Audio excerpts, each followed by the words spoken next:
A terapia comportamental te ajuda a identificar os padrões de pensamentos que têm uma influência negativa nas suas emoções e nos seus comportamentos. E o registro de pensamentos disfuncionais, mais conhecido como RPD, é uma ferramenta muito importante que pode te ajudar. As situações da nossa vida, elas são neutras e aquilo que nós pensamos sobre elas é que vão gerar os nossos sentimentos e os nossos comportamentos. Assim sendo, as situações são os eventos da nossa vida.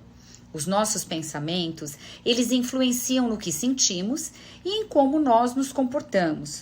O pensamento, ele tem um poder de nos motivar ou nos desmotivar, levar alegria ou tristeza. E as emoções? As emoções são expressões do que sentimos diante dos acontecimentos que vivenciamos.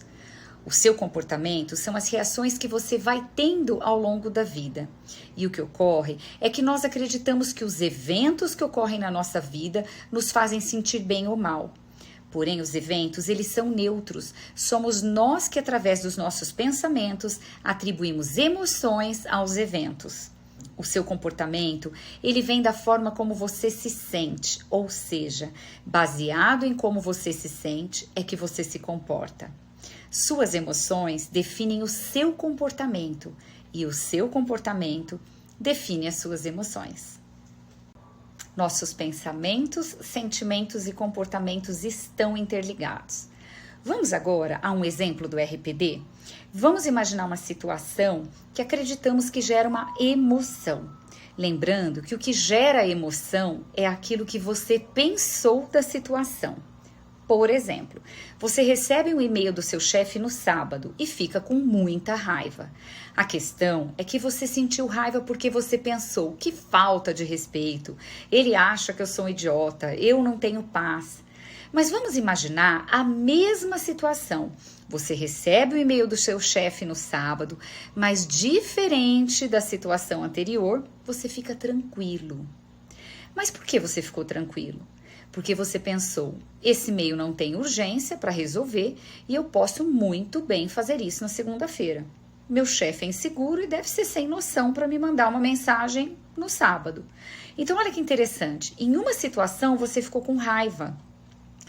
E na outra situação, você ficou tranquilo. E aí, deu para entender? Isso muda tudo, não é mesmo? Pois você agora sabe que mudando seus pensamentos, você pode mudar a forma como você se sente. Distorções cognitivas. Os pensamentos são os principais causadores das nossas emoções e dos nossos comportamentos.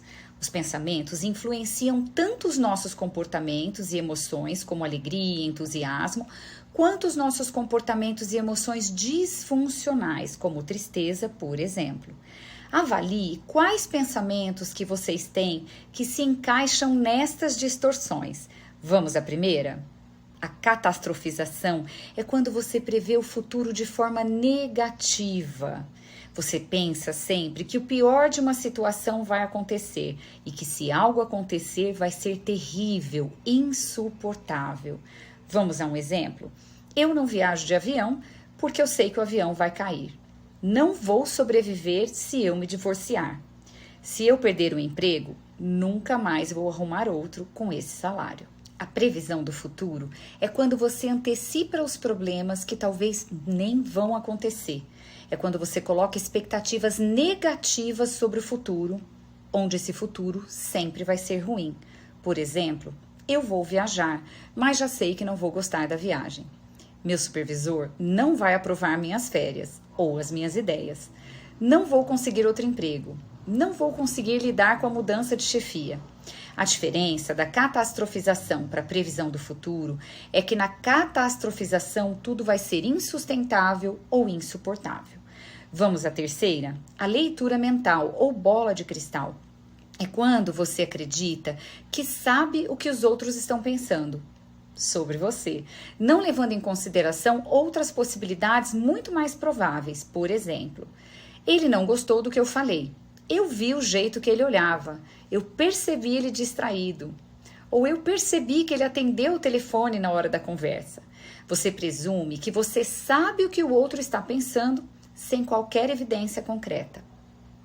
Quarta distorção é a rotulação, onde você coloca em você ou nos outros um rótulo rígido, baseado em um único comportamento ou aspecto. Por exemplo, sou um fracassado. Meu vizinho está sem trabalhar há 3 meses, é um completo vagabundo. Meu filho não valoriza a família, pois viajou no aniversário da mãe. Ela é burra.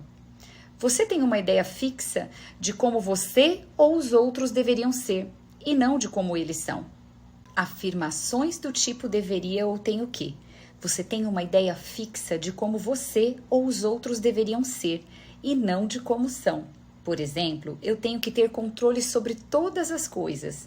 Eu não deveria me incomodar com isso. Eu já deveria saber disso.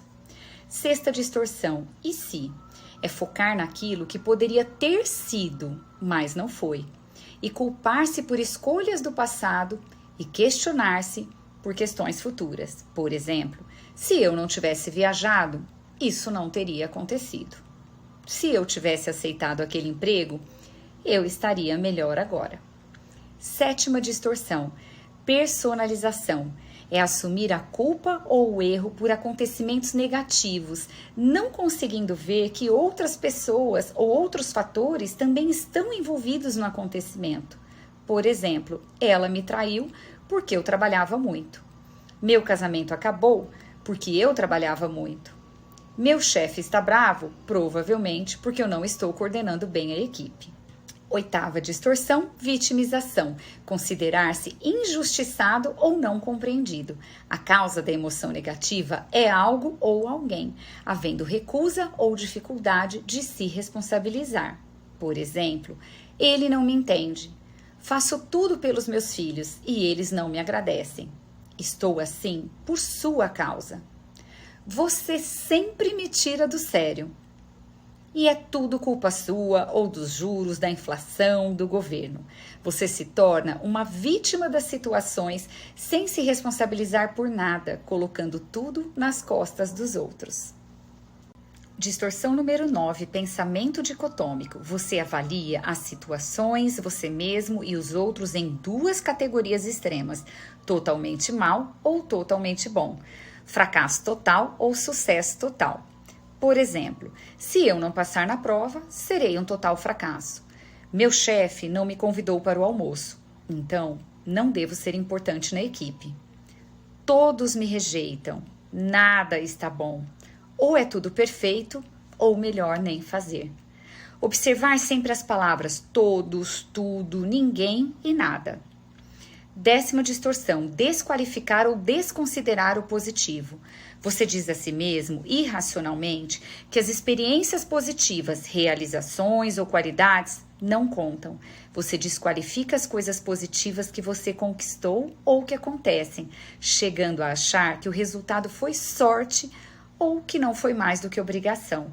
Por exemplo, não importa que eu fui bem na prova, afinal, a prova estava fácil. Meu filho tirou 10 e é mais do que obrigação, pois ele só estuda.